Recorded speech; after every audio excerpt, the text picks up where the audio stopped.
Madame Bercou. Merci beaucoup. Alors, j'avais plusieurs questions, mais je comprends que je peux en poser juste une. Alors, merci.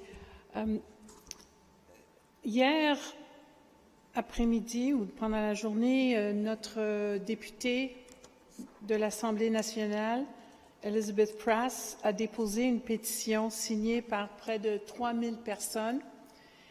Et je vais en faire la lecture et poser la question. Alors, il s'agit du respect du cheminement du projet de raccordement de la route Cavendish-Cavendish selon l'échéancier déposé devant le BAP.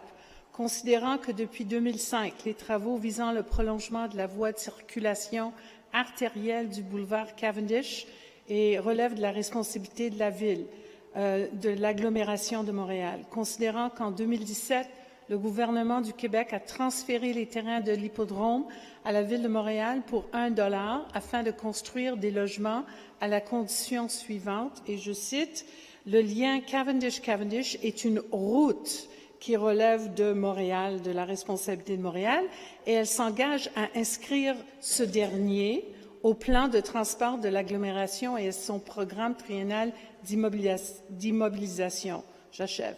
Considérant qu'en 2022, la Ville de Montréal a soumis un avis de projet au BAP en confirmant, et je cite, « le rôle crucial du projet Cavendish pour le développement du quartier Namur-Hippodrome », considérant qu'en 2024, la Ville de Montréal a retiré le projet de raccordement Cavendish-Cavendish du budget de l'agglomération et de son nouveau plan d'urbanisme mobilité du quartier Namur-Hippodrome en violation flagrante avec l'accord de l'hippodrome. Madame Bercou, pouvez-vous poser la question? Merci. Oui, alors ça, c'est ma question. Considérant qu'afin de réaliser la mobilité durable, cela prend une route sur laquelle peuvent circuler tous les modes de transport, les signataires demandent au gouvernement d'exiger que la Ville de Montréal respecte le cheminement du projet de raccordement de la route Cavendish-Cavendish selon l'échéancier déposé devant le BAP et qu'elle inclut dans le budget décennal d'immobilisation afin d'obtenir le financement gouvernemental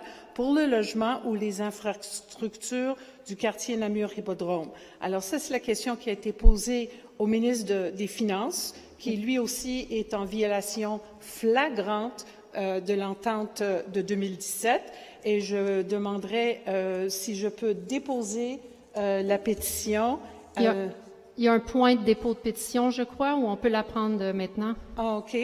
Et aussi, je veux déposer à l'appui de cette pétition la présentation à l'OCPM par la Ville de Côte-Saint-Luc sur le projet du PUM 2050 avec les recommandations attachées.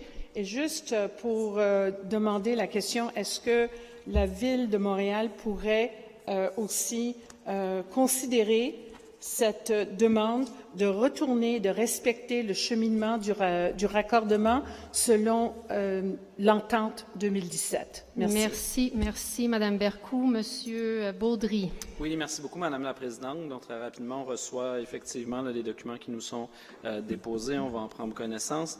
Mais j'ai été très clair lors d'une rencontre avec les différents maires des Villiers sur notre volonté vraiment de désenclaver le secteur. On arrive ici avec une opportunité en pleine crise du logement de développer un site qu'on ne peut développer sur l'auto-solo.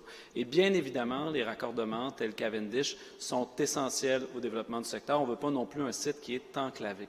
Néanmoins, il faut y aller par étapes. Et actuellement, on est dans des étapes, justement, de mobilité pour élargir le spectre des possibilités, pour améliorer la mobilité du secteur et avoir des impacts positifs sur ce futur quartier, mais également sur les villes liées qui sont en périphérie. On travaille par étapes, on travaille de façon responsable en s'assurant vraiment qu'on puisse, dans un premier lieu, pouvoir développer un quartier qui va offrir du logement hors marché, qui va pouvoir répondre à une crise sans précédent qu'on vit, qui est celle de la crise du logement, mais en nous assurant aussi qu'il y ait du transport structurant sur ces liens-là, comme c'est inscrit d'ailleurs au PUM. Donc, notre administration est toujours résolue à travailler sur le lien Cavendish.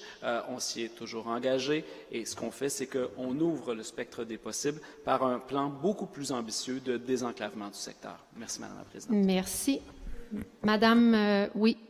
Madame Bercou, une sous-question sur le même sujet? Exactement sur le même sujet. Alors, je rappelle... Une minute, vous avez une Oui, minute. oui, oui. Je veux rappeler à M. Baudry et aux élus responsables qu'effectivement, le lien Cavendish, c'est pas ce qui est inscrit à l'entente 2017. Ce qui est inscrit à l'entente 2017, auquel la Ville de Montréal et le gouvernement se sont engagés, et la condition unique de cette entente, c'est d'inscrire la route Cavendish dans le budget d'immobilisation. Et je vous souligne aussi que le PUM, et je cite le PUM, doit tenir compte des villes liées et de leur croissance future en conformité avec les nouveaux objectifs de densification pour la CMM et l'agglomération. Et moi, je vous demanderai de mettre en place votre gouvernance partagée, dont vous êtes si fiers et que vous mentionnez dans le PUM 2050, et de vous asseoir justement avec les villes liées, entre autres Côte-Saint-Luc et Ville-Mont-Royal, et Hampstead aussi, de toutes les villes adjacentes, justement pour accélérer, prioriser cet désenclavement et pas chercher des alternatives comme Jean Talon, qui n'est pas une route d'agglomération et que vous avez inclus dans le budget d'agglomération de façon incohérente. Madame Bercou, le temps est écoulé. Est-ce que... Oui, Monsieur Baudry, allez-y. Oui, merci beaucoup, Madame la Présidente. Donc, je vais réitérer, comme je l'ai fait tout à l'heure, cette gouvernance-là, elle est en continu. On s'est rencontrés avec les villes liées. On a présenté justement les options de désenclavement. Ce n'est pas au lieu de, c'est en plus de. Néanmoins, on ne peut plus penser le développement des routes comme c'était le cas à une certaine époque, basé sur l'auto-solo. Il faut y aller avec du transport structurant. Quand on veut faire de la densification, ça ne peut pas être basé uniquement sur la voiture. Et je pense que les résidents et résidentes de toutes les municipalités sont d'accord avec ça. Personne ne veut voir son quartier devenir un quartier uniquement de transit automobile. Donc, l'objectif, c'est de bien faire les choses, de les faire par étapes aussi également. Et bien évidemment, il y aura l'implication de toutes les villes liées, les arrondissements aussi qui sont concernés, Côte-des-Neiges-NDG en premier lieu. Et dans tous les cas, on le voit, le plan d'urbanisme et de mobilité est un autre moyen aussi de faire entendre les différentes visions, les différentes voix. Je suis très heureux de savoir qu'on a participé aux consultations et y déposant des mémoires, ce qui nous permettra aussi de revenir ensuite avec un plan d'urbanisme et de mobilité révisé qui inclura les préoccupations qui sont soulevées. Merci, Madame la Présidente. Merci.